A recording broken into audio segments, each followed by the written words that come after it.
It's time to roll up the sleeves and get your hands dirty as we launch our brand new gardening segment with local expert John Gabriele. Each week, John will bring you practical advice and seasonal tips to help your garden thrive in the Kiama LGA. This week, he shares his expert guide to pruning roses and the one thing you should never do when cutting them back. He also reveals what you should be planting now in your winter veggie garden.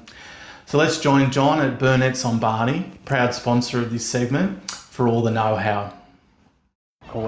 Today we're looking at roses and rose care. One of the most fundamental things you need to do with your roses in winter is winter pruning. It's not that difficult to do, we just have to follow a few very simple rules.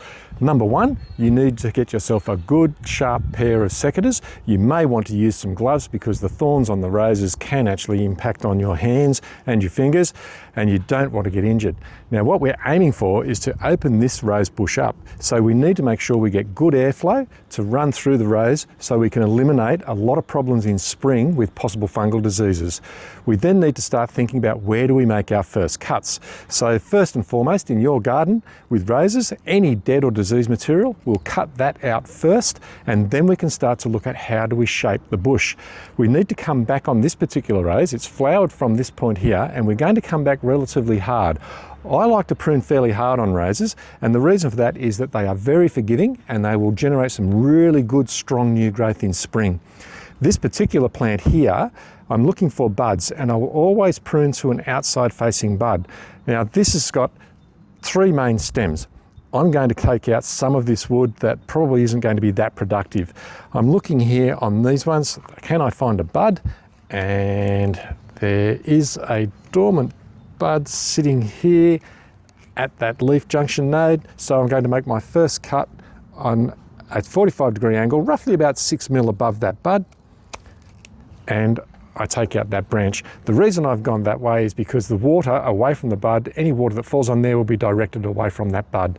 I then need to look at the opposite side. So this particular one here, I can't see any really dormant buds on this section of stem until you get right down towards the bottom. Now I don't want to go that hard, you can do, but I would prefer to try and save something a little bit closer.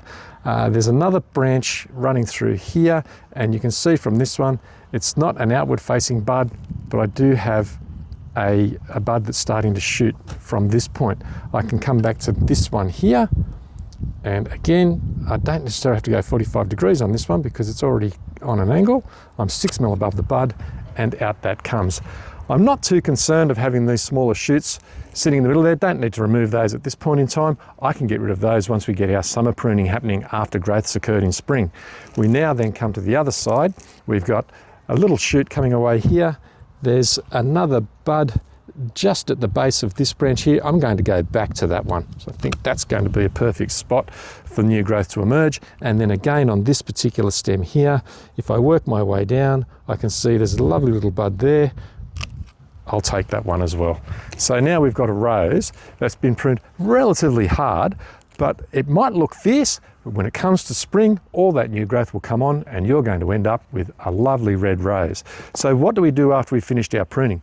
You do need to make sure you clean your secateurs and sharpen them for the next round of pruning, but in terms of the rose, we need to get some lime sulphur onto that rose, because what this is, it's a fungicide and it's going to help prevent black spot and anthracnose and any other pest and diseases such as rust on your roses. You need to follow the label directions as to the dilution rate, and then you can apply that to the cut surface and over the entire rose, but don't forget to do around the base of your roses as well, because the fungal spores will be sitting on the soil or in the mulch.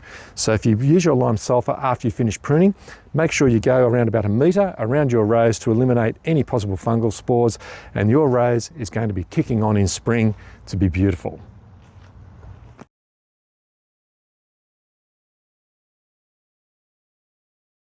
Now's the perfect time to be getting out into your winter veggie patch, and what choices you have. We're spoilt with choice with all of the Asian greens, the oriental cabbage, the pak choy, the sam choy, tatsoi, Asian broccoli, and then one of my favourites in the winter garden are the snow peas and the sugar snap peas. Now these particular plants, you can grow them either from a punnet or you can grow them from seed. If you're going to grow from seed, it's only going to take 7 days roughly from germination to becoming a seedling which you have in the garden.